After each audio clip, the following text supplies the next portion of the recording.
Boa tarde a todas e todos. Queremos iniciar este debate, que é uma iniciativa da Rebrip e da plataforma chilena, ambas organizações pertencentes à plataforma América Latina Melhor, sem tratados de livre comércio. E para isso temos convidado deputados brasileiros e temos também a presença de deputados e senadores chilenos para debater e para tentar aprofundar este acordo Brasil-Chile que tanto está nos preocupando.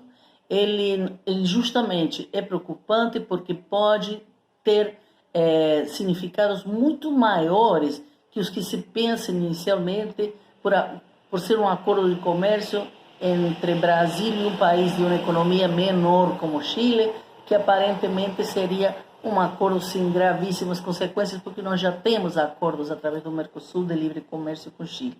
Entretanto, a Rebrip está muito preocupada pelo que pode significar este acordo em termos de ser uma ponta de lança, uma abrir a porteira e passar mais uma boiada em termos em primeiro lugar, da soberania nacional. Nós sabemos que pode trazer enormes consequências e riscos para a soberania e a capacidade política do Estado brasileiro decidir políticas internas em função deste acordo e da possibilidade de triangulação com o Tratado Transpacífico, um acordo sim que inclui os Estados Unidos, que incluirá em breve a Inglaterra e que significa realmente uma perspectiva de uma ampliação das mais graves que se estão vendo no mundo, nos acordos comerciais e acordos de investimento.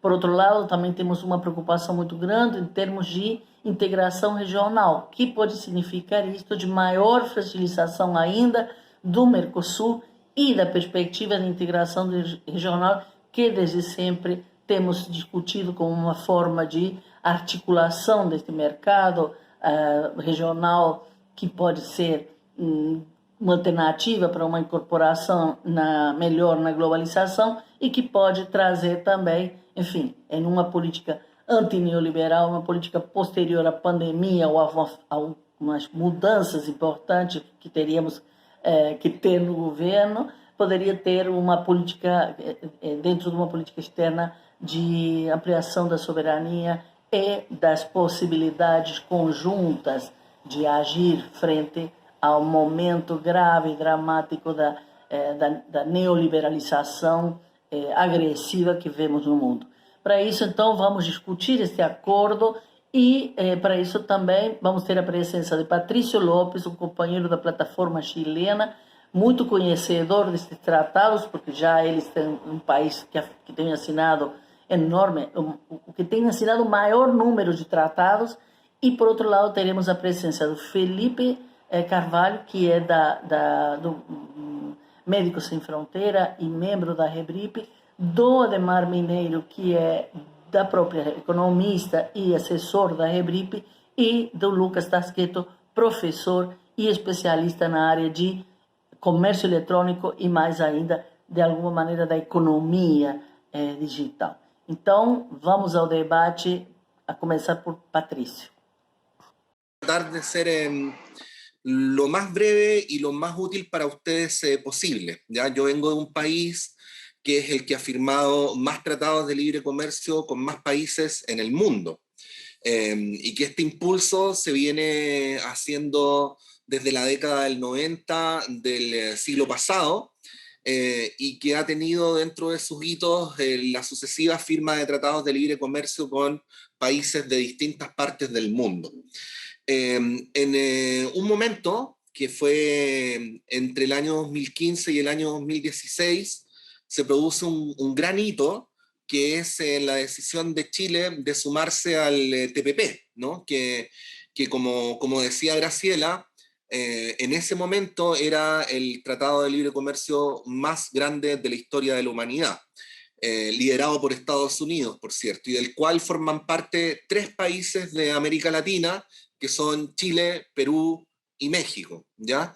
3 países además históricamente, por lo menos en el último tiempo, muy cercanos a Estados Unidos. Este tratado, el TPP-11, pertenece a los tratados llamados de nueva generación, y que nos llevaron en Chile al movimiento social que en principio estaba disperso a darse cuenta por primera vez de la gravedad de lo que había pasado en nuestro país durante muchas décadas, ¿no? Porque el verdadero objetivo de los tratados de libre comercio en general y del TPP muy en particular no es el libre comercio, sino determinar cuáles son las reglas del juego y muy en particular generar condiciones favorables para el desarrollo de la actividad privada en perjuicio, en contra del interés público.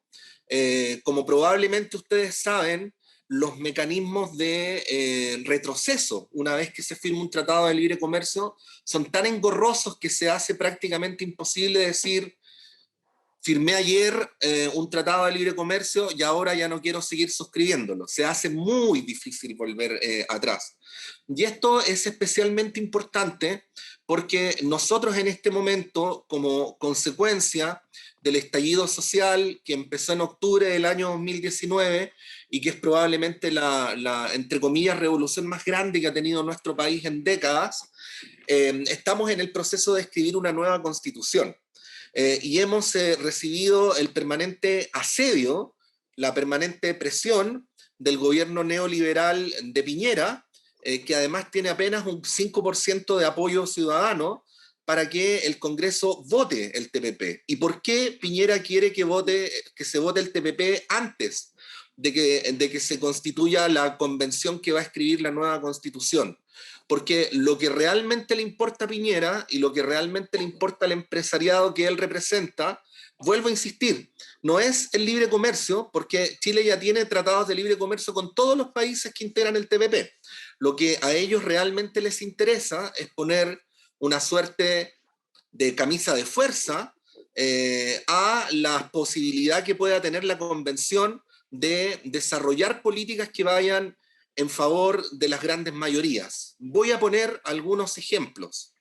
En el caso específico del TPP, pero esto también está contenido en los otros tratados de libre comercio que se han ido firmando en la región, es decir, existe en el caso del TLC con Uruguay de Chile, existe en el caso del TLC de Chile con Argentina y también existe en el caso del TLC de Chile con Brasil.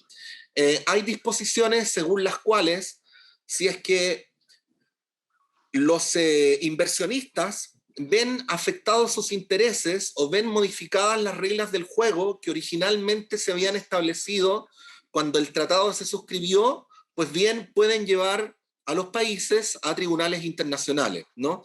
Que no son tribunales internacionales de instituciones políticas como Naciones Unidas, sino son tribunales ad hoc que se crean especialmente para resolver este tipo de cosas y en donde, por lo general, según estudios que, como Graciela conoce, tenemos y que a lo mejor a través de ella o de los compañeros les podemos hacer llegar, por lo general ganan los inversionistas y no ganan los estados, ¿no? Los inversionistas sí se pueden querellar contra los gobiernos nunca pueden demandar a los inversionistas. Y cuando estamos hablando del tipo de políticas que eventualmente podrían ser objeto de demandas, estamos hablando, por ejemplo, de reformas laborales que incrementen los derechos de los trabajadores. Hablamos de políticas que le den al Estado mayor atribución en el manejo de los recursos naturales. Hablamos de políticas del Estado que puedan ir mejorando el sistema de seguridad social, si es que el sistema de seguridad social tiene algún porcentaje de propiedad privada. Y así sucesivamente. Es decir, no hay prácticamente ninguna política de carácter progresista que una vez firmados los tratados de libre comercio no sea eventual objeto de una demanda ante tribunales internacionales. Quiero decir esto en general al principio, obviamente yo sé intuitivamente, pero no tengo como claridad absoluta de cuál es el estado de la discusión en Brasil, pero quería decir estas ideas generales al principio para señalar lo siguiente, ¿no? Como nosotros somos el país que ha firmado más tratados de libre comercio en el mundo desde hace casi 30 años, uno podría decir que nosotros podríamos ser una suerte de foto del futuro, de países como Brasil, ¿no? O sea, así podrían ser las cosas mañana si es que Brasil se deja llevar por este camino que afortunadamente hasta el momento no lo ha hecho. Pero evidentemente el TLC con Chile es un gran hito, y termino con esto, no hay que mirarlo como un tema aislado, porque el TLC con Brasil es la consecuencia del giro a la derecha que hace algunos años hizo el Mercosur, y que se tradujo en que Chile actuó como una suerte de puente, traspasando la lógica de los tratados de libre comercio desde la Alianza del Pacífico al Mercosur. Como no lo podía hacer con el bloque completo, primero lo hizo con Uruguay, después lo hizo con la Argentina de Macri, y luego lo hizo con Brasil cuando estaba Temer. La primera gira internacional que hace Piñera al día siguiente de asumir fue a Argentina, a reunirse con Macri, a firmar el TLC con Argentina, y a Brasil a reunirse con el entonces presidente Temer, donde firmaron el TLC con Brasil, Brasil-Chile. Entonces, ese es el cuadro general sobre el cual les quería comentar introductoriamente. Yo obviamente me quedo a disposición de lo que necesitan. Bom, muchas gracias, Patrício.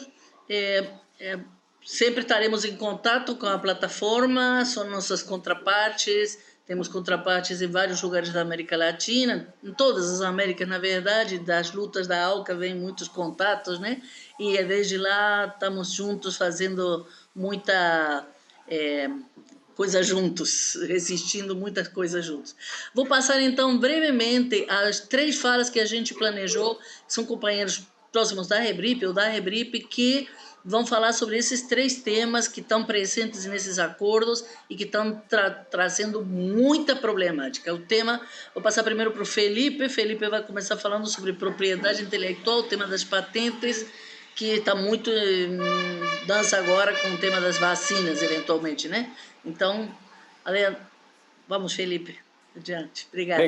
Obrigado, pessoal. Bom, eu sou Felipe, eu sou da ABIA, Associação Brasileira Interdisciplinar de AIDS, que é a organização que coordena, dentro da Rebrip, o Grupo de Trabalho em Propriedade Intelectual, né? Um grupo de várias organizações brasileiras, são hoje 20 organizações de vários estados, né? E já há muitos anos a gente atua com esse tema, com foco no acesso a medicamentos, né? Porque desde muito cedo, aqui na sociedade civil brasileira, teve esse entendimento de que a propriedade intelectual ela é um grande obstáculo para as políticas de acesso gratuito a medicamentos, né? E a gente viu isso muito claramente no caso da AIDS, né? O estabelecimento da política de acesso gratuito a medicamentos de AIDS foi colocado em risco, todos os anos é praticamente colocado em risco, porque são criados monopólios de propriedade intelectual sobre os medicamentos. E agora, com o Covid-19, a gente está vendo isso a nível global novamente, né? Talvez uma crise até pior do que a crise de medicamentos de AIDS, porque com as vacinas a gente vê essa escassez que é artificial, né? A gente tem capacidade de produção no mundo, e o que impede essa capacidade de ser usada são o controle das tecnologias que as empresas multinacionais conseguem obter com direitos de propriedade intelectual. Então, todos os acordos que lidam com propriedade intelectual têm um impacto muito grande em saúde pública, né? Isso precisa ficar bem claro desde o início. E é importante a gente pegar um pouco o histórico, né? Porque até o início dos anos 90, os países tinham a liberdade de escolher que campos tecnológicos iam estar sujeitos às regras de propriedade intelectual e quais não estariam, né? E muitos países, inclusive, optavam por não incluir bens essenciais nas regras de patenteamento, né? Então, medicamentos, alimentos. Brasil, vários países europeus excluíam essas tecnologias do patenteamento, porque sabiam que isso poderia ser muito prejudicial às políticas públicas. Mas, a partir de 96, quando teve um acordo global, o acordo TRIPS, né, da OMC, não tinha mais essa liberdade. Todo mundo tinha que reconhecer as mesmas regras para todos os campos tecnológicos, né? Só que, mesmo assim, teve uma certa resistência dos países em desenvolvimento, né? De, pelo menos, ter algumas salvaguardas de saúde pública, ter algum espaço, não permitir um avanço tão grande das regras de patenteamento, digamos assim. E aí, a partir dos anos 2000, entrou toda essa lógica dos acordos comerciais, né? Para tentar avançar em territórios que ainda não tinham sido ocupados com a criação da OMC e do acordo TRIPS, né? Então, a gente viu uma série de gerações de acordos comerciais tentando ampliar ainda mais as regras de patente para ter cada vez mais controle sobre as tecnologias de saúde na mão de poucas empresas. E a gente viu principalmente, né, os acordos da União Europeia, tem vários aqui que não dá para numerar, mas sem dúvida nenhuma o TPP, que foi esse acordo que o o colega do Chile comentou, foi o pior acordo que a gente já viu em termos de propriedade intelectual, né? Ele trouxe as primeiras versões do TPP, para vocês terem uma ideia, eles propunham, inclusive, que métodos cirúrgicos fossem patenteáveis, ou seja, a forma como um cirurgião opera uma pessoa poderia ser protegida por uma patente e outro cirurgião não poderia operar aquela pessoa daquele modo, né? De tanto que eles queriam ampliar a aplicação dessa lógica da propriedade intelectual. Então, a lógica é muito essa, né? Não é você facilitar o comércio, é você ter mais controle sobre as tecnologias, né? E a ideia das empresas é patentes em células, patentes em tudo que vocês possam imaginar para criar um bloqueio tecnológico. No fundo é isso, né? Quanto mais a gente abre essas portas, mais a gente fica refém tecnologicamente dessas empresas. E também é um suicídio, obviamente, para as políticas sociais que precisam desses bens essenciais de uma forma mais acessível, mais gratuita e tudo. Então, o TPP foi o pior acordo já visto em termos de propriedade intelectual. Tinha várias propostas muito nocivas para as políticas públicas de saúde. Felizmente, houve um enfrentamento muito grande da sociedade civil global, assim, a gente contribuiu muito aqui na América Latina também, mas, enfim, ao redor do mundo teve muita pressão contrária a essas regras de propriedade intelectual no TPP, e quando os Estados Unidos abandonou a negociação, os países que sobraram, eles decidiram suspender essas regras de propriedade intelectual. Então, isso foi uma vitória, mas, assim, é uma vitória frágil, porque essas regras estão suspensas, mas elas podem voltar, né? Especialmente se os Estados Unidos tiver, como às vezes acontece, alguns rumores de que os Estados Unidos poderia voltar para o TPP.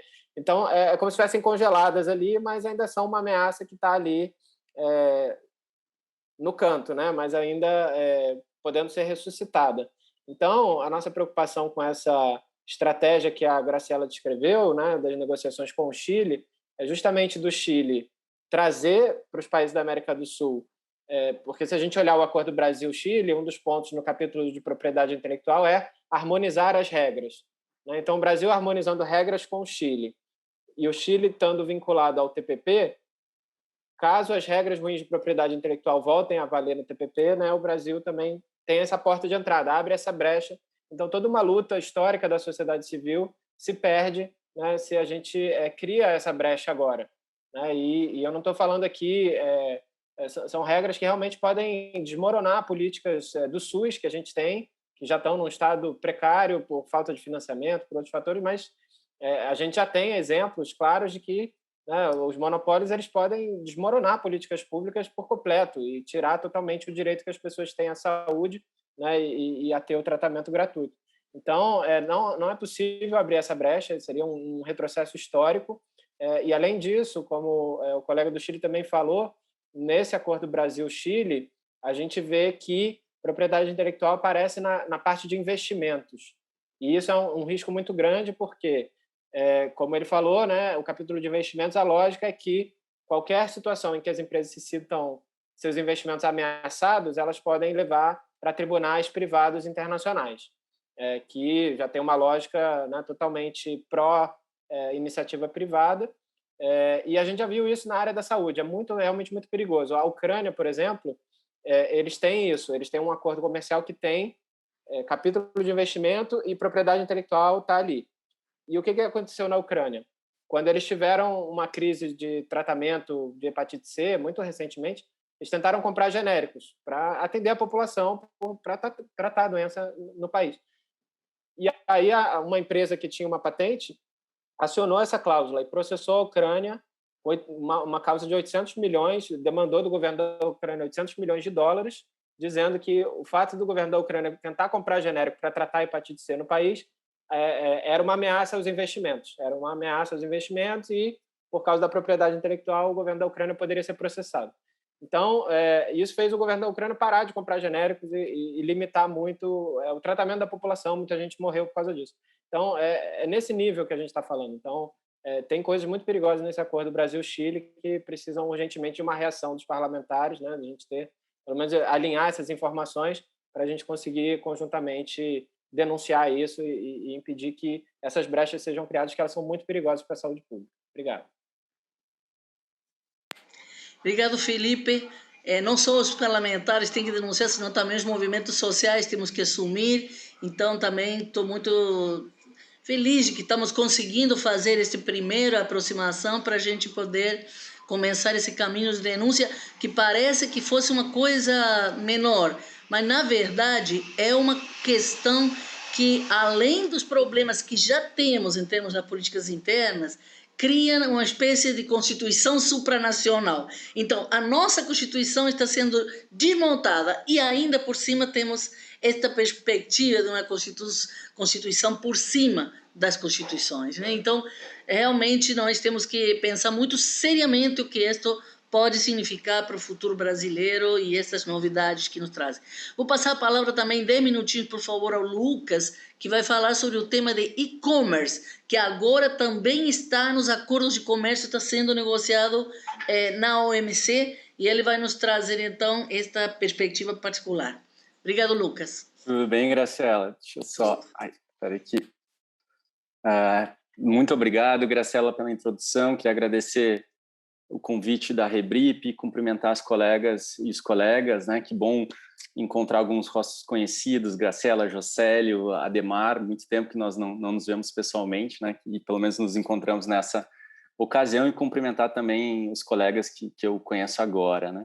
Então, nesse tempinho pequeno, o objetivo é rapidamente esclarecer do que a gente trata propriamente quando nós falamos em comércio eletrônico, né? E reiterar qual o modelo de regulação sobre a matéria que o Acordo Brasil-Chile traz, o que ele representa e os desafios, né, que se colocam a partir daí. Obviamente, vários paralelos podem ser construídos com as falas do Patrício e com as falas do Felipe. Eu acho que tem linhas de continuidade em relação à fala do Felipe, sobretudo nessa linguagem de barreira comercial, né? O que acontece quando a gente pega temas e questões que são de áreas fundamentais de políticas públicas e regulamos sob a perspectiva de comércio, e automaticamente elas viram potencialmente barreiras ao comércio, né? Esse é o grande risco aqui. Vocês já devem ter se deparado com a questão de comércio eletrônico, sobretudo na conexão com o tema da pandemia, né? A gente vê a produção de muitos dados de organizações internacionais, mesmo na mídia, né? Então, o aumento significativo de compras na internet, né? Acho que o Brasil aumentou 20 pontos percentuais só no início do ano passado, em comparação a 2018. Se a gente pegar a última década no Brasil, o uso da internet praticamente dobrou, né? Então, esses dados eles refletem uma tendência que é mundial, mas que têm sido utilizados também de uma forma muito instrumental como justificativa para a necessidade de regras internacionais sobre comércio eletrônico, né? E esse é um debate, eu queria pontuar em dois sentidos. Esse é um debate que, de um lado, eu acho que ele ignora um pouco as profundas desigualdades que existem, tanto domesticamente, né, sobretudo um recorte de gênero, de população rural, de população urbana e de classe social, mas também uma desigualdade entre os países no sistema internacional que se reproduzem também no ambiente online, né? O ambiente online reproduz essas grandes divisões. E, eventualmente, quando esses debates mencionam essas divisões, fazem isso sem prever mecanismos de superação dessas desigualdades, né? A expectativa aqui sempre é que a economia de mercado, de uma maneira mágica, resolva naturalmente essas questões. E, de outro lado, sobretudo, esse é um ponto central, eu acho que o debate sobre o comércio eletrônico, da forma como está colocado pelo mainstream, ele não considera o balanço de ganhadores e de perdedores com esse modelo de regras, né? Modelo de regras tal qual nós temos no acordo Brasil-Chile. Isso é muito importante, porque comércio eletrônico, e aqui eu começo a falar sobre o conceito em si, o comércio eletrônico, como está posto nesse acordo, ele não se trata somente da compra e venda de bens e mercadorias, bens e serviços, né, por meio de plataformas digitais ou mesmo de pagamentos por meios digitais. Esse é um conceito que envolve, sobretudo, aqui está a grande questão, sobretudo uma demanda dos gigantes da tecnologia pela questão da livre circulação de dados. E é justamente em torno da livre circulação de dados que nós temos as regras mais problemáticas hoje nesse acordo, e tanto é por isso que hoje se fala muito mais em comércio digital do que comércio eletrônico, porque é um conceito mais amplo que abarcaria essa linguagem também da livre circulação de dados. Os dados, eu não preciso me aprofundar muito, né? Eles constituem uma enorme vantagem comparativa na concorrência global por inteligência artificial, então o passo está sempre lá na frente, né? Não é o básico do comércio, mas o que virá. e outras tecnologias, como internet das coisas, impressão 3D, blockchain, computação em nuvens, etc. E esse é um setor brutalmente monopolista, né? Brutalmente. No ano 2000, os países desenvolvidos respondiam por 91% das exportações de produtos digitalizáveis, né? Enquanto a participação dos países em desenvolvimento era de apenas 9%, de 1 para 10 praticamente, de 1 para 9 no caso.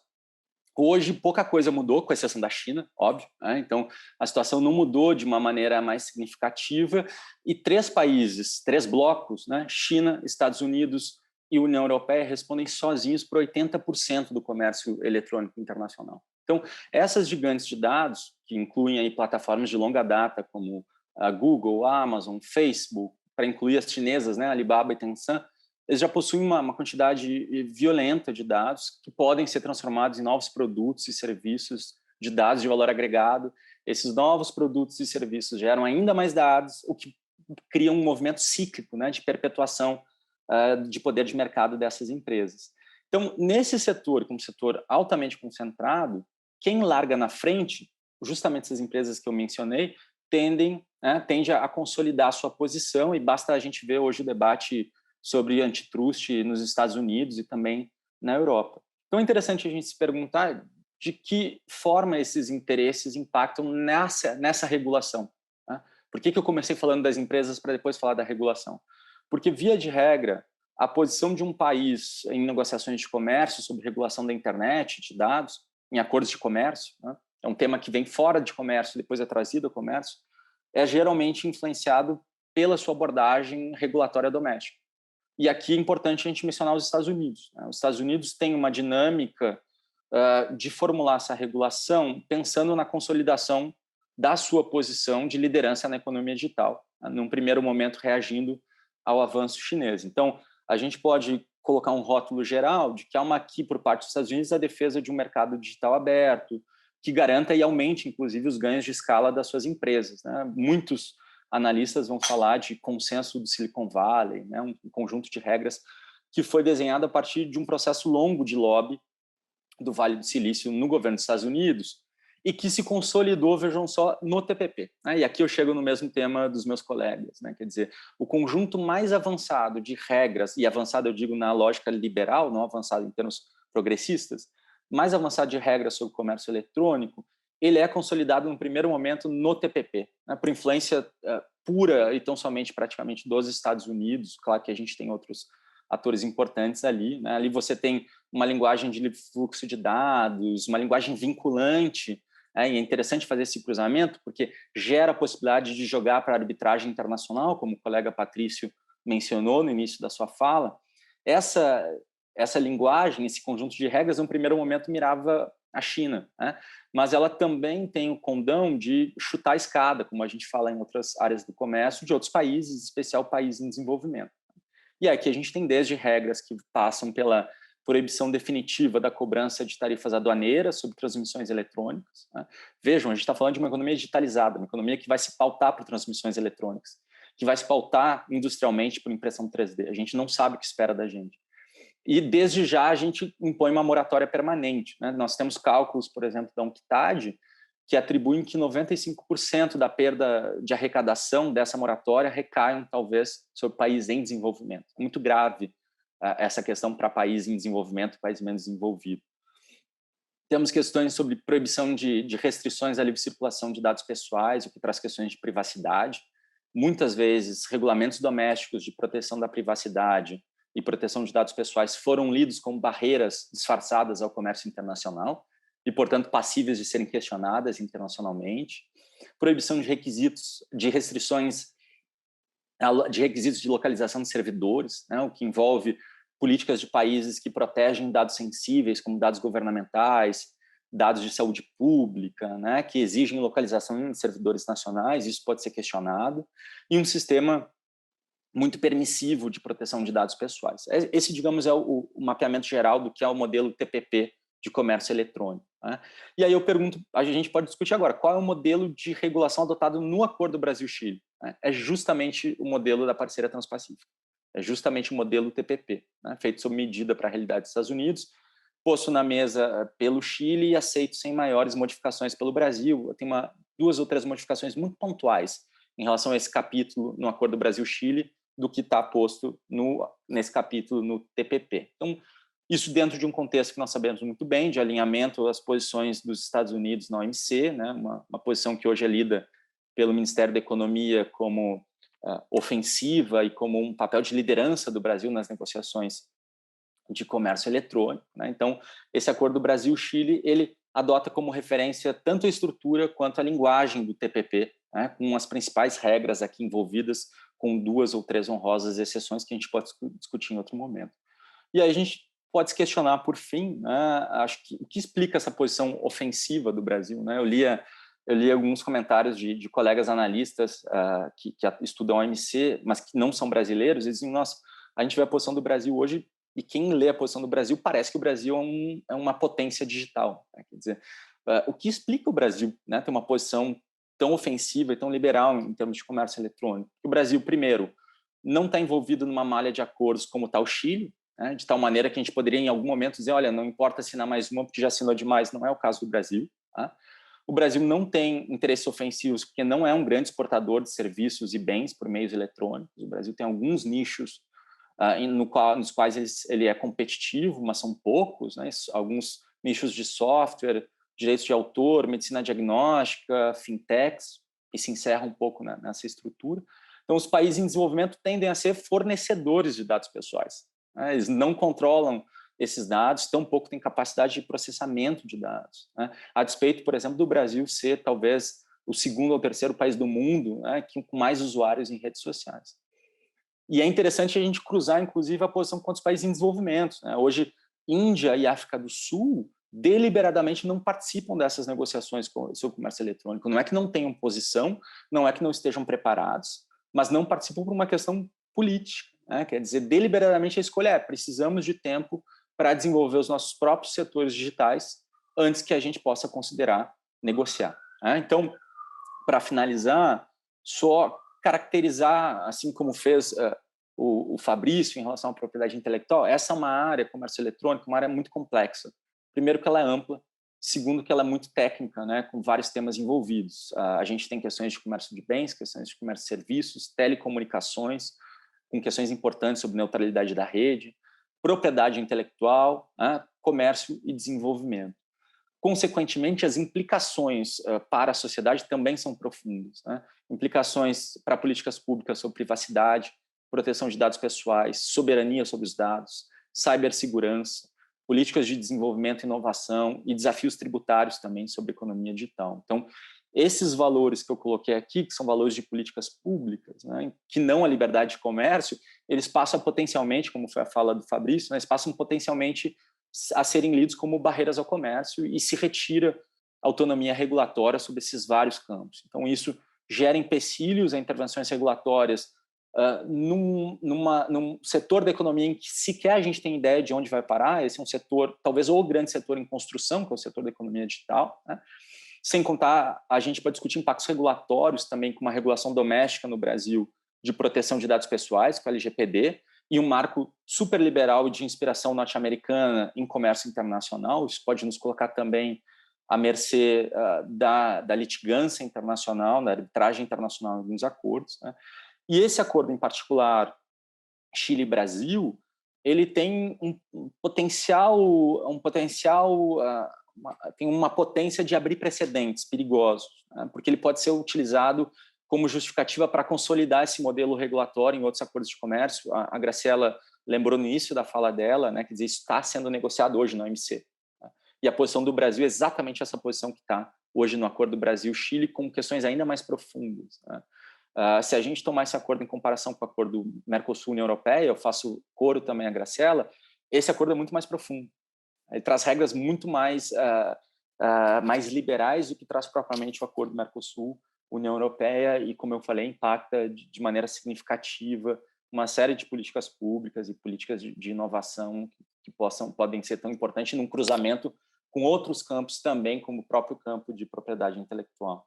Obrigado, Graciela. Obrigado a você, Lucas. Foi excelente. Eu acho que nos abre essa janela de preocupação enorme com este setor, que não é comércio eletrônico que está se discutindo.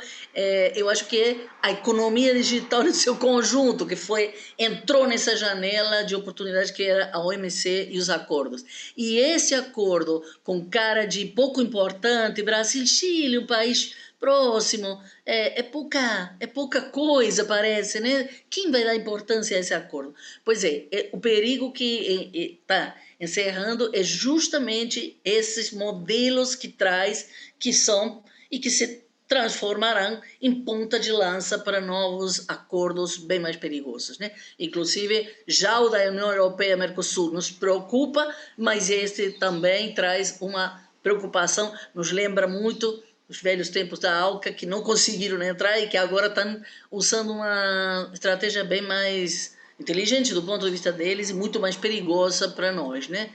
Então, queria passar também com um pouco de tempo, vamos tentar terminar 4 horas, porque eu sei que os deputados estão aflitos com o tempo e para que depois possam falar. Vejo que está a Ana Prestes também presente, que é uma companheira que conhecemos de velhos carnavais. Imagino, Ana, que você esteja ainda próxima do MCT, então me parece que também é importante a presença dos movimentos sociais. Temos o Antônio, que é do grupo da Diplomacia pela Democracia, e que também é um grupo importante, que está criando um debate substantivo sobre o que pode ser um processo pós este desmonte, que muito bem ficou ontem e anteontem claríssimo com a sabatina ao nosso ministro de Relações Exteriores, esta vergonha internacional. Mas, enfim, então, queria passar agora a palavra a Ademar e também pedir então que seja o mais sintético possível. Ademar é nosso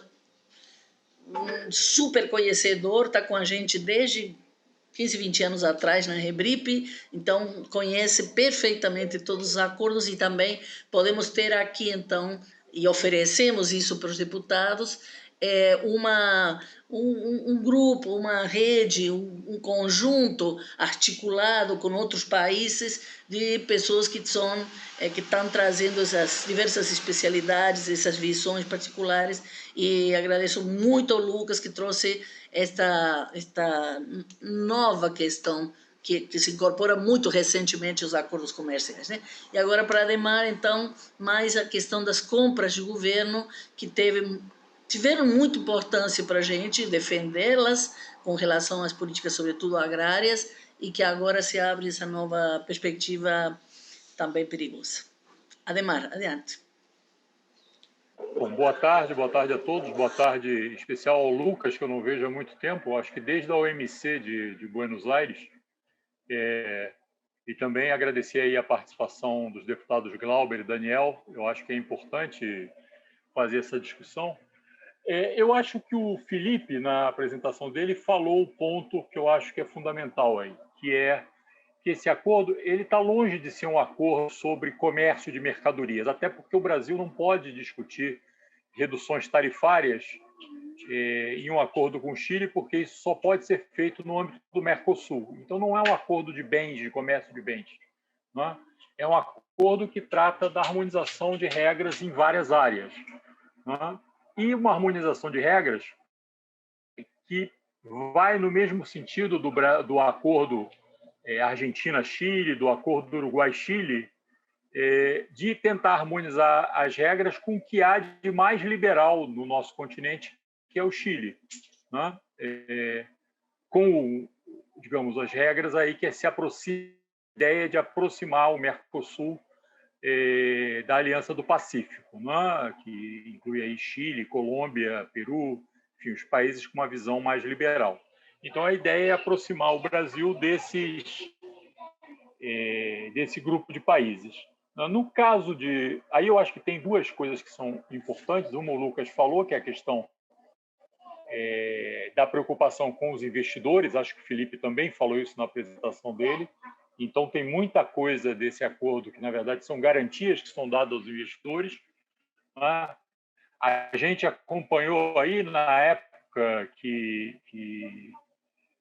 teve a encampação das refinarias que eram da Petrobras na Bolívia, a possibilidade que a Petrobras tinha de recorrer a um acordo de livre comércio entre a Holanda e a Bolívia, né?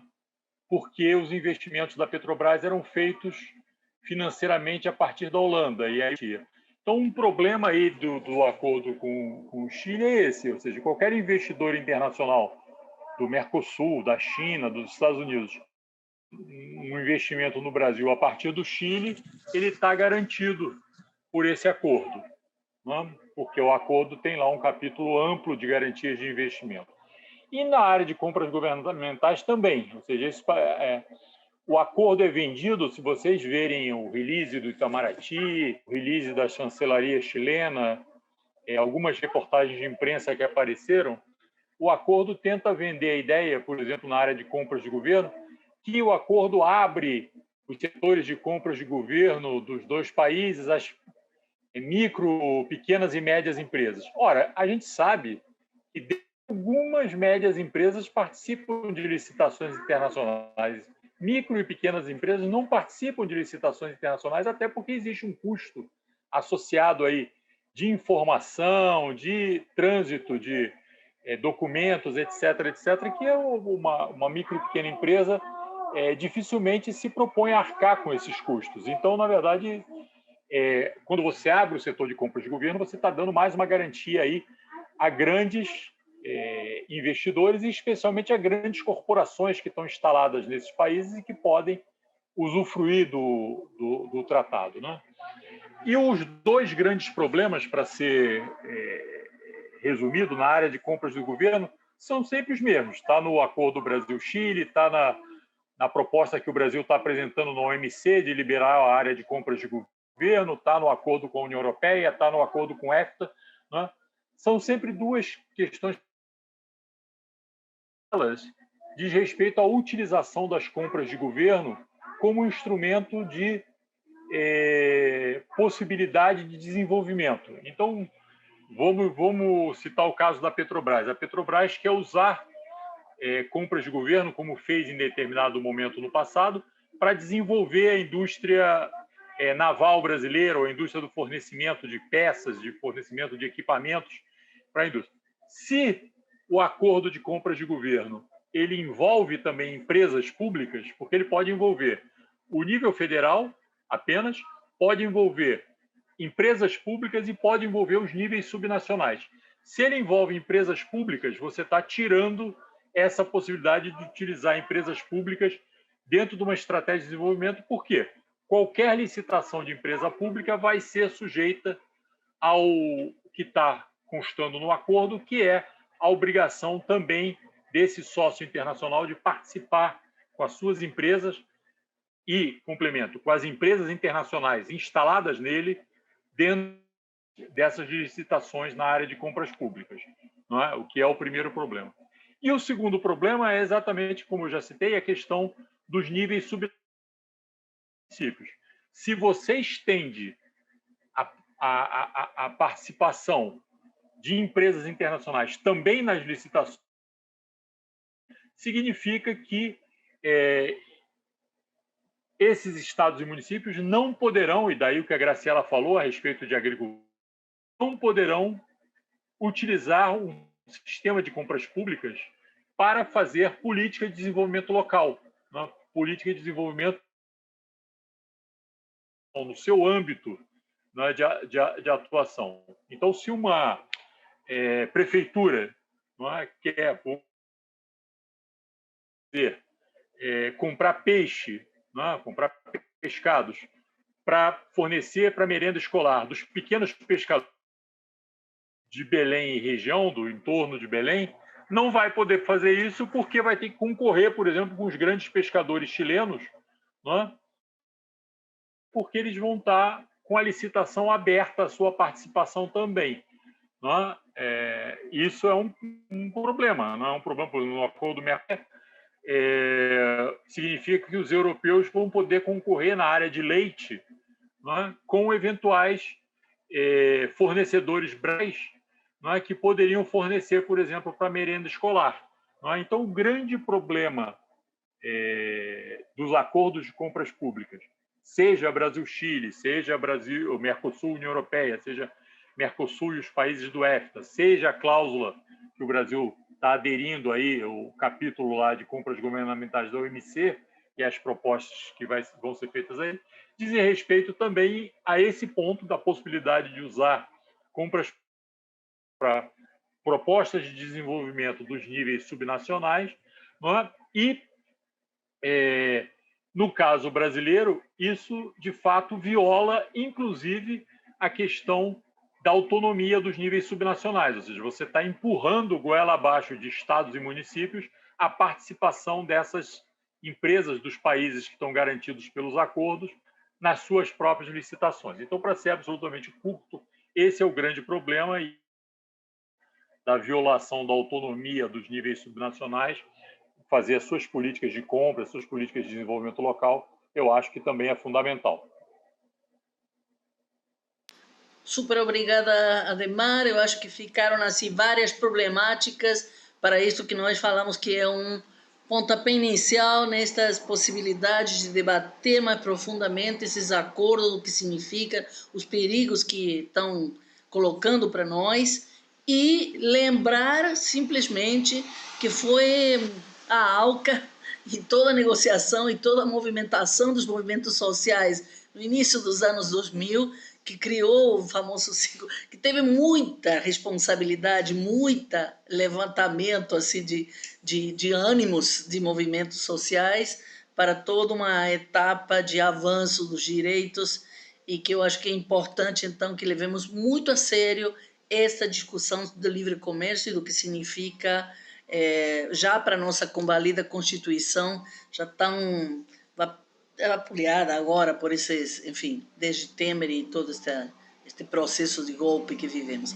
Queria agora, então, dar a palavra um pouquinho para os deputados e depois fazer umas pequenas intervenções, perguntas ou comentários, se alguém quiser, e tentar encerrar, tipo, 4 e pouquinho, né? No máximo possível. Então, em princípio, eu dou a palavra para o Glauber e depois para o deputado Daniel Almeida. Obrigada. Graciela, eu que agradeço, muito obrigado, cumprimentar o deputado Daniel aqui também, cumprimentar todos e todas que estão na sala e agradecer por essa oportunidade da gente estar tendo essa troca, porque as intervenções do Ademar, do Lucas, do Patrício e do Felipe só vieram a reforçar as preocupações que a gente já tinha, mas com certeza com uma profundidade muito maior a partir de uma avaliação dos temas de maneira que pudesse trazer não só reflexões, mas uma capacidade maior de intervenção dos nossos mandatos. Eu acho que tem algum microfone que está aberto que está dando um retorno aqui. Se puderem... Ah, tá joia. Obrigado, Graciela. E traz essa convicção do caminho que a gente tem a percorrer, que é longo ainda, né? Eu queria me ater a determinados elementos táticos, mas antes disso falar dos 3 argumentos prioritários que, antes de ouvir os demais, foram reforçados e com muitos outros elementos que foram aqui trazidos, né?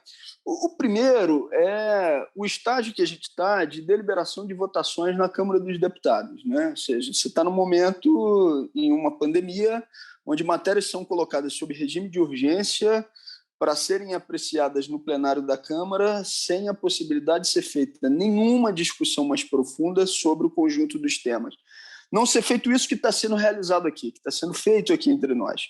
Audiências públicas nas respectivas comissões, pelas quais um tema como esse teria que necessariamente passar, como Comissão de Relações Exteriores, como a própria Comissão de Constituição e Justiça, como as comissões que têm uma relação direta com o desenvolvimento econômico. Não houve esse trabalho prévio para uma deliberação que pudesse ser considerada consequente. E mais do que isso, né, a gente está vivenciando no Brasil, e eu imagino que em outros países da América Latina algo esteja passando de maneira muito parecida, que é uma tentativa de passar boiada se utilizando da pandemia para fazê-lo. E ainda com argumentos, porque alguns liberais não têm nem vergonha de fazê-lo, com o argumento de que as medidas que estão sendo adotadas têm alguma relação com a pandemia, porque indiretamente vão auxiliar as pessoas, as comunidades, se essas medidas vierem a ser implementadas. A gente teve a aprovação da autonomia do Banco Central, a gente teve marco do gás, que é mais uma etapa de expoliação, tudo nesse período, de expoliação dos recursos naturais do Brasil. A gente teve a votação do veto que tratava da privatização da água e do saneamento. A gente acabou de ter a PEC 186, que foi um ataque também ao Estado nas suas garantias sociais. Não dá para se votar uma matéria como essa, desse acordo entre Brasil e Chile, num momento como esse que a gente está vivenciando, onde nem as mobilizações populares podem estar sendo realizadas para exercer qualquer tipo de influência ou de resistência à aprovação. Porque nem o que é a audiência com a participação de parlamentares presencialmente não está podendo ser realizada no conjunto dos seus espaços. O que a gente passou no final do ano passado e no início desse ano são urgências atropeladas sendo apreciadas, votadas para que as matérias viessem imediatamente para o plenário. E isso, num cenário da complexidade de temas, inclusive que nós não necessariamente dominamos, como foi trazido aqui pelo Lucas, se torna ainda mais grave. O Patrício reforça o nosso segundo argumento, né, que o acordo, além de gerar responsabilidades que não estão sendo nem percebidas pelos parlamentares, ele vai no sentido de fazer o que o governo Bolsonaro já tem tentado, que é um enfraquecimento ou um ferimento de morte do próprio Mercosul e de uma articulação que seja altiva entre os países da América do Sul, né? E, além disso, o terceiro argumento, que esteve presente em todas as falas, na do Felipe, quando fala da quebra de patentes e na fala do Adhemar, é um processo de liberalização que pode ser sem precedentes, sem nenhuma avaliação de impacto objetivo em relação ao que vai ter para a economia brasileira, já vivenciando mazelas profundas no período em que a gente está atravessando. Dito isso, eu queria fazer algumas propostas táticas, né? Porque avaliando que no objetivo estratégico de derrotar essa medida, que é aí mais um componente da agenda ultraliberal do governo de Bolsonaro, na figura de Paulo Guedes, a gente já tem acordo.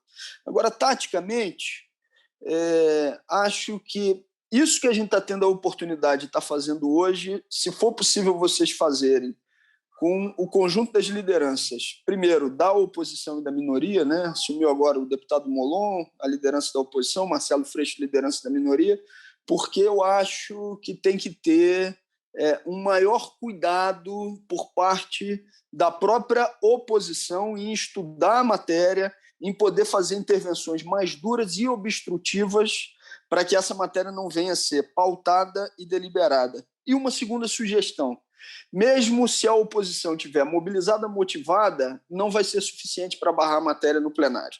Então, com uma votação como essa, tem outros setores específicos de gente que não é da oposição que vão estar sendo diretamente afetados. Por exemplo, utilizando o exemplo aqui do Adhemar, a turma que representa os interesses do setor de leite, não necessariamente do pequeno. Com a votação de uma matéria como essa, vai ter os interesses que eles representam, que não são os nossos, porque a gente vai votar contra por convicção, diretamente ameaçados. Então, se esses setores identificados e procurados e tendo uma conversa franca, como vocês fizeram aqui, eu acho que a gente pode gerar dificuldades para que essa matéria seja votada, ainda mais nas circunstâncias que a gente está vivenciando. Agradeço demais. Para mim, foi fundamental para poder fazer uma intervenção mais qualificada sobre a matéria. Obrigada, Glauber. Passo a palavra para o Daniel e depois comentamos e abrimos um pouquinho. Obrigado, Daniel, pela presença.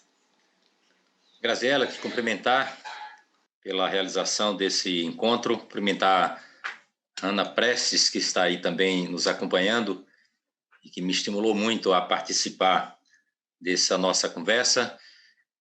A bancada do PCdoB, o meu líder, Renildo Calheiros, que tinha interesse também em acompanhar e participar, ele está muito interessado, não pôde mais impedir que falasse aqui em nome da bancada e do empenho da bancada para acompanhar este tema, a todas as exposições muito esclarecedoras do Patrício, do Felipe, Lucas e Ademar. Confesso que não tinha me debruçado ainda sobre o mérito desse acordo, e a preocupação é muito, muito grande, forte. Meu companheiro Glauber, que já expôs aí um ponto de vista muito coincidente com aquilo que nós pensamos e com os encaminhamentos que eu penso que também são absolutamente pertinentes. Fica absolutamente claro que está em curso esse esforço de implementar essas políticas ultraliberais. É um passo adiante. O Chile é um caminho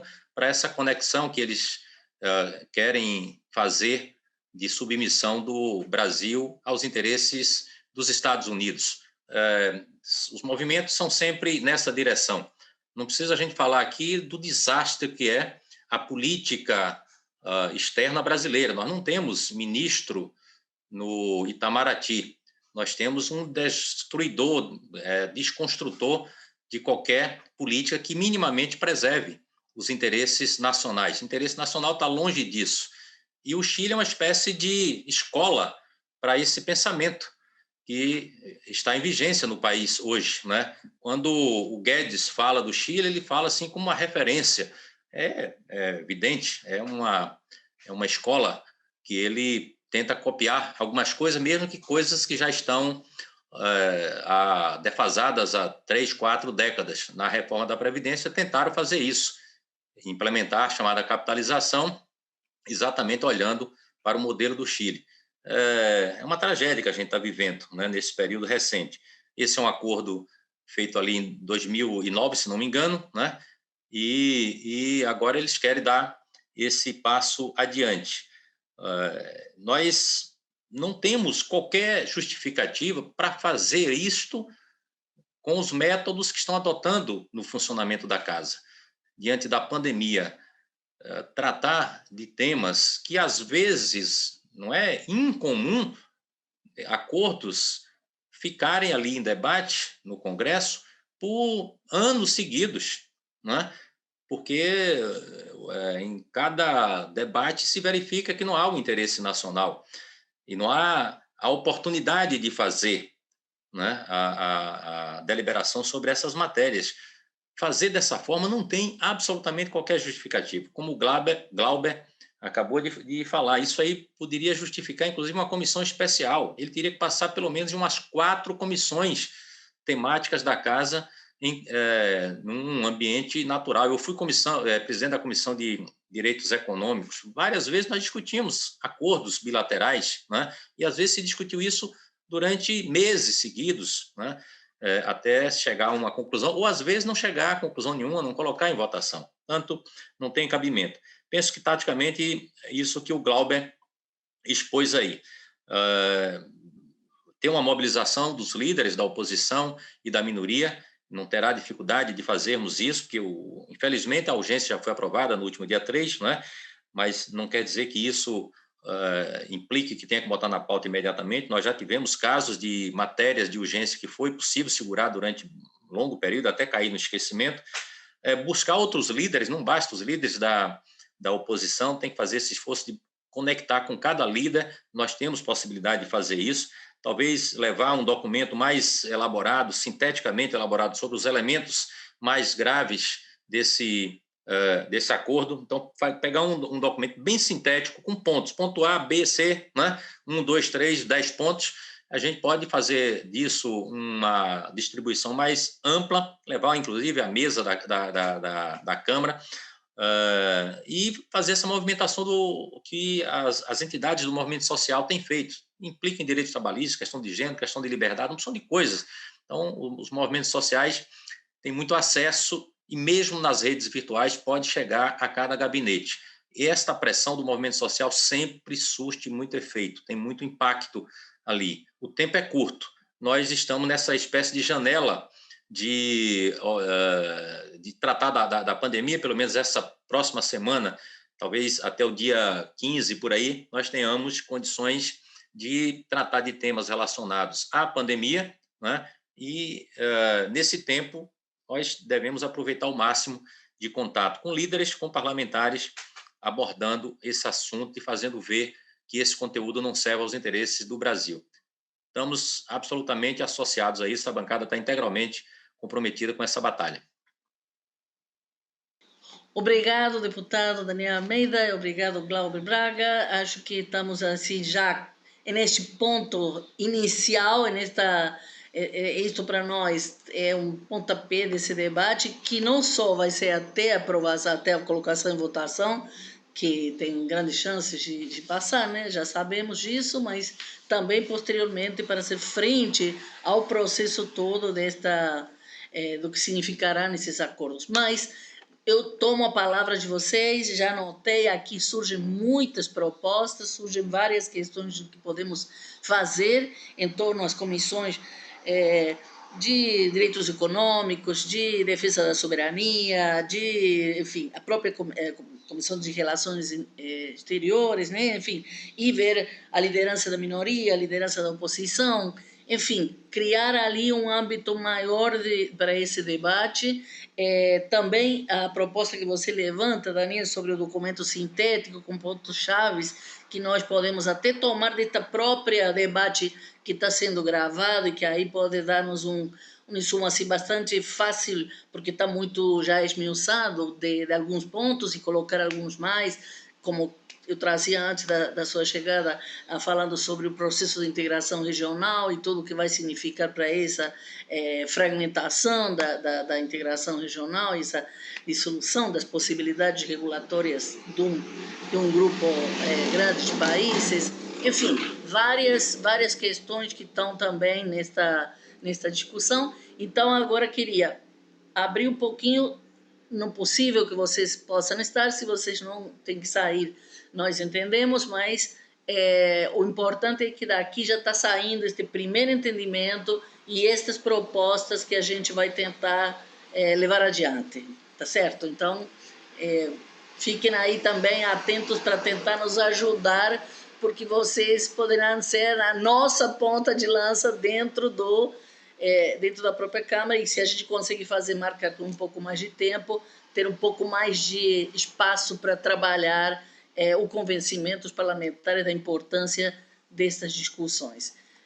Abro, então, uns minutinhos, 3 intervenções, se alguém quiser comentar, ou perguntar, ou fazer, enfim, algum debate.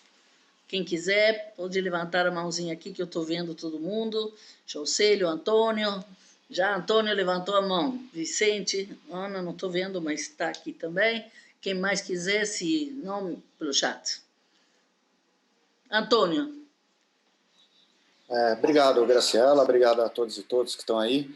Acompanhando as falas, né, chama atenção para isso que o deputado Glauber mencionou, né, que eles estão passando a boiada em vários campos, né, tanto o arcabouço fiscal, né, eles estão constitucionalizando uma série de coisas, a PEC 186, o Banco Central Independente, a lei do câmbio, mas eu chamo atenção para, no âmbito internacional, isso, eu não sabia disso, que eles puxaram de última hora esse tratado de livre comércio com o Chile, fiquei também um pouco preocupado, achando estranho esse negócio aparecer agora, e como acho que o Lucas explicou, né, pelo que eu entendi, então ele é uma ponta de lança, ele avança coisas que o Brasil entrega em uma série de temas e que posteriormente isso pode ser usado como padrão para outros acordos, né? Então, apesar do Chile ser um país que o nosso comércio com o Chile, eu imagino que seja relativamente pequeno, isso é bastante perigoso, pode parecer uma coisa mais acessória, mas serve como precedente.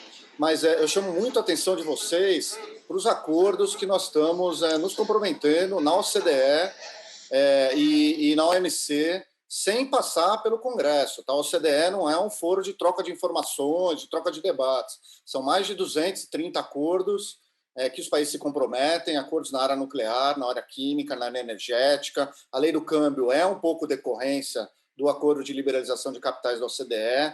Então, eles estão se comprometendo lá fora com algumas coisas em que a gente vai ficar sabendo lá na frente e, enfim, depois é muito difícil não é muito difícil. Depois tem um custo político, internacional e interno para você abrir mão dessas coisas que estão sendo acordadas agora. Na OMC é a mesma coisa, acho que foi comentado aí também, a gente submeteu proposta agora para o acordo de compras governamentais. Essa proposta, eu não vi essa proposta, eu não sei o que tem lá, eu não sei se vocês já viram essa proposta, mas tem que ficar em cima desse pessoal, porque é inacreditável o país numa crise econômica do tamanho que nós estamos, com o desemprego, com a precariedade, com a informalidade. Eles querem abrir ainda mais o nosso mercado para as empresas estrangeiras poderem tomar conta das licitações governamentais com uns argumentos bastante discutíveis, né, como vai baixar os custos, vai eliminar a corrupção, coisas assim, que são bem questionáveis, né? Para não falar na perda de empregos, na perda de desenvolvimento da capacidade produtiva local, etc. Então, é só agradecer aí o convite e dizer que é isso aí mesmo, tem que ficar em cima desse pessoal, convocar o Congresso, convoca o subsecretário de Assuntos Econômicos do Itamaraty, convoca o secretário de Economia Internacional do Ministério da Fazenda, fique em cima, bota pressão nesse pessoal, porque eles estão aproveitando para amarrar o Brasil de diversas formas a compromisso que lá na frente vai dar trabalho a gente desbaratar para poder tocar um projeto de desenvolvimento que eu acho que é onde todo mundo aqui tem um grande consenso, né? Então, obrigado. Obrigada, Antônio. Antônio não se apresentou, mas ele é da representação da Diplomacia para a Democracia, que é enfim. Antônio, explica um pouquinho, porque eu acho que é interessante para os deputados saber. Tá bom, perdão. Eu sou diplomata, na verdade, tá? Eu tive mais de muitos anos na área econômica do Itamaraty. Eu estou licenciado desde 2014, 2015. Minha licença termina daqui a pouco. E no ano passado eu abri um instituto, um fórum virtual de debates que chama Diplomacia para a Democracia, e a gente tem lá uma série de propostas para a política externa, formulamos uma série de debates, e tenho ajuda informal de alguns outros colegas diplomatas, mas estou tocando basicamente sozinho isso, e é uma iniciativa que um pouco quixotesca e tal, sem grandes estruturas, sem financiamento, sem nada, mas a gente está conseguindo fazer um bom trabalho. Eu vou deixar o link aqui no bate-papo aí. Agradeço, Graciela. Obrigado. Obrigado você, Antônio. E nós sabemos que esta pequena iniciativa nossa acabou dando também pé para que vários diplomatas comentassem, tivessem circulação desse debate. Algum pode estar vendo no Facebook, porque também está aparecendo para um público, além do que está aqui na sala, está aparecendo no Facebook, vai ficar gravado e depois vamos ter esta conversa para maiores ou futuras necessidades de outros grupos. A próxima pessoa a falar, Jocélio. Estruturas quixotescas também crescem e se multiplicam, e nós, REBRIP, somos uma delas. Então, que bom poder contar com tanta gente, 2 excelentes deputados com proposta que nos entusiasma. A perspectiva de continuidade é tudo que nos interessa nesse momento, como REBRIP. Parabéns, Graciela, pela organização, e comentar 2 aspectos que nós analisamos durante o pedido de urgência. Por que tanta urgência? Primeiro, porque, passando um primeiro acordo como esse, vem a boiada, e esse governo gosta de boiada. Passa um primeiro acordo e depois se multiplica em novos outros assinados sem nenhum tipo de discussão. Segundo, aquela história da ponta de lança mesmo, né? Quer dizer, um acordo como esse, ele vai trazer as consequências que depois é fácil você administrar nos outros acordos propostas semelhantes. É ruim, não pode ser aprovado, e contem com toda a estrutura da REBRIP, das organizações que compõem a REBRIP na resistência. Obrigado, deputados, por tão boas propostas de continuidade. Então, obrigado, Jocélio, que também nos apresentou, é da Internacional de Serviços Públicos, tem sido durante muito tempo nosso secretário-geral da REBRIP, papel excelente e tem um trabalho internacional da melhor qualidade na área de comércio, tratados de investimentos e outros temas. Então, sugiro também o site da ISP como um lugar onde tem muita informação. Além da Ana, que vai ser a última que se inscreveu para falar, eu queria só mencionar que temos 3 pequeníssimos vídeos de senadores e deputados chilenos que nos enviaram nessa saudação Quando a fala da Ana terminar, eu diria que lhes peço mais 5 minutinhos, vemos os vídeos para que também fiquem gravados na nossa live e que possamos utilizar esse elemento da solidariedade da chilena também para nossa esta articulação e esta luta que empreendemos com esta pequena iniciativa da Rebrip. Ana, por favor. Obrigada, Graciela. Obrigada aos colegas. Estava com a câmera fechada porque estava fazendo 1000 coisas aqui, ajudando as crianças que estão na escola aqui no online, mas acompanhando toda a reunião. Queria dizer só isso, assim, me colocar à disposição, dizer que a gente tem contatos também com parlamentares chilenos, com a Carol Cariola, com a Camila Vallejo, com várias companheiras e companheiros do Chile, com quem a gente tem se atualizado sobre esses temas. E é isso, foi muito proveitoso hoje, anotei quase tudo aqui que foi dito por todos, pelas intervenções principais no sentido de conteúdos, né, do que pode significar esse tratado e a forma como ele está sendo tentado levar, a gente já conhece, né? Trabalho na Câmara, na assessoria da nossa bancada, então acho que o Glauber falou muito, aqui na assessoria com o deputado Daniel Almeida, o deputado Renildo Calheiro, o deputado Pétula, que estão bastante interessados no tema, então, para a gente continuar. Obrigada. Obrigado, Ana. Contamos muito com a colaboração de vários assessores, inclusive que nos ajudaram muito para esta webinar, live, enfim, esta reunião aqui, este encontro virtual, que foi extremamente proveitoso. E agora eu vou pedir para... Inclusive, queria só comentar, Ana, que esse problema do cuidado das crianças e tudo mais, também veio o filho do Ademar, Antônio, lá atrás na câmera, não só os teus. Enfim, toda a discussão que isso traz, e queria só mencionar que a ISP justamente tem, nesse momento, um manifesto pela reconstrução, para reconstruir a organização social do cuidado, um manifesto internacional que também se encontra na página da ISP, da Internacional de Serviço Público, e que também merece muito da nossa atenção. Aproveito para todas as propagandas nossas, porque eu acho que esse tema, lamentavelmente, para as mulheres, toca de uma forma fundamental, mas tem alguns homens que também estão se tocando com esta questão. Obrigada, então, aqui a presença... na reunião e fazendo trabalho de terapia com a minha pequena. Isso mesmo. Obrigada, então. Passamos os vídeos, mas já me despeço, porque depois dos vídeos encerraremos o encontro, ok? Então, agradecendo também aos deputados chilenos, a Patrício, aos deputados e senadores chilenos, ao Patrício da plataforma chilena, que pertence à plataforma América Latina Melhor Sem TLC, da qual a Rebrip também é parte e que participa em todos os países das Américas, e agradecendo muito a presença dos deputados e das nossas colaborações, especialmente a Lucas, ao Felipe e ao Ademar, e a todos os presentes digamos, conseguimos aprofundar e multiplicar de alguma maneira este debate. Obrigada y buenas tardes a todas y todos.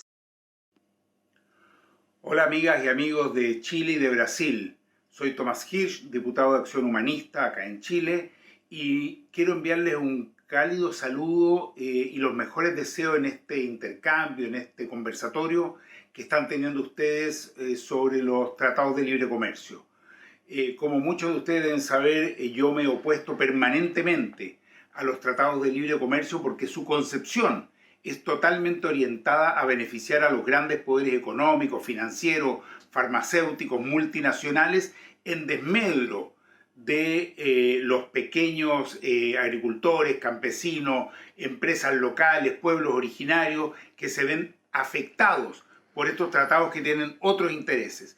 Me habría gustado mucho estar en este conversatorio, agradezco la invitación que se me hizo, no puedo hacerlo porque estoy acá en sesión en el Congreso en Santiago de Chile, pero les envío un cálido saludo, los mejores deseos en esta conversación y espero poder conocer luego las conclusiones a las que se llegan para impulsarlas también desde acá.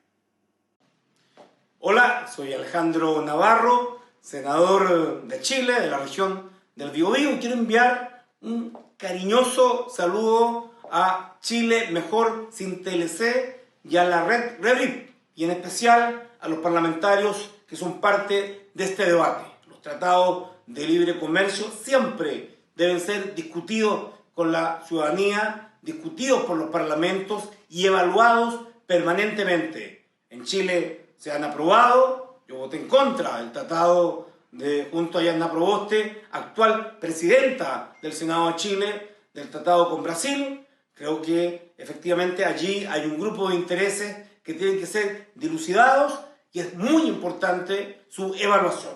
Espero que este foro, este debate, pueda profundizar cómo ha resultado este tratado, cómo ha ido en Brasil y en Chile. Proteger los intereses de los trabajadores del pueblo, los recursos naturales, es necesario, y estos tratados de libre comercio muchas veces atentan contra ellos. Así que un gran saludo, un gran debate, y ojalá nos veamos pronto, luego que termine esta pandemia. Hola, soy Juan Ignacio Latorre, senador de Revolución Democrática, Frente Amplio, en la región de Valparaíso. Quiero enviar un saludo fraterno a la plataforma Chile Mejor Sin TLC y a este encuentro que hay entre Chile y Brasil para analizar los tratados de libre comercio. Acá en Chile y en el Senado particularmente estamos haciendo una resistencia para rechazar el TPP-11, que ya ha sido aprobado en la Cámara de Diputados, lamentablemente, y también en las comisiones donde se tramitó el Senado, pero falta la última votación en la sala. Y el gobierno de Piñera quiere acelerar su puesta en tabla en la sala para ser aprobado antes del proceso constituyente. Y muchos consideramos que este TPP-11 es una camisa de fuerza, es una especie de ley de amarre antes del proceso constituyente para profundizar el neoliberalismo, para profundizar los intereses particulares de las grandes empresas transnacionales que se pueden defender en estos mecanismos de arbitraje entre inversionistas y estados, cuando el Estado decide, por ejemplo, cambiar las reglas del juego y orientar la legislación al bien común, a la protección del medio ambiente, a la protección de los derechos de los trabajadores, a la justicia tributaria, etc., en distintas dimensiones en que puedan verse afectadas los intereses y las expectativas de ganancia de los inversionistas transnacionales. Por eso mismo, yo he estado participando de una serie de plataformas para rechazar el TPP-11, ojalá que no se ponga en tabla y obviamente si se llega a poner en tabla, votar en contra. Un saludo fraterno y que sea fructífera la reunião entre chilenos e brasileños. Um abraço. Então, graças, obrigado a todos. Esse aí foi o saludo do deputado Tomás Hirsch, representante da região metropolitana de Santiago, e o primeiro foi o saludo do senador Alejandro Navarro, da região del Biobío, também chileno, onde nos contam suas experiências e suas preocupações com esse tratado, sobretudo para eles com o TPP, que está na pauta mais perigosa no Chile, né? Então, agradecendo novamente, tomando nota das indicações e das propostas que surgem aqui, feitas pelo Daniel, e feitas pelo Glauber, e feitas em conjunto, eu acho que podemos encerrar agradecendo a todos e com a firme disponibilidade para retomar esses diálogos, retomar esses debates, não só com os deputados, também de uma forma mais ampla com a sociedade civil brasileira e os movimentos sociais. Boa tarde a todas e todos. Obrigada. Boa tarde. Obrigado.